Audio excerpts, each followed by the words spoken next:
Okay, now there are 3 boxes. The mass of box A is this, and the mass of box B is this, and the mass of box C is this.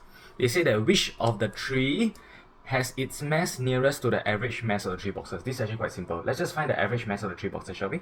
So the average mass, right, add up all together. So 3.4 plus 5.8 plus 4.2. And to find the average is number of items. How many items are there? 1, 2, 3. So divided by 3.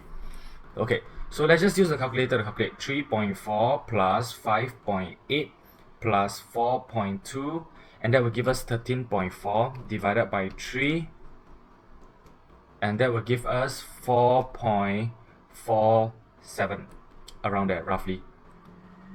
Okay, so let's just try again. 3.4 plus 5.8 plus 4.2, so 13.4, correct, divided by 3, that will give us, yeah, okay.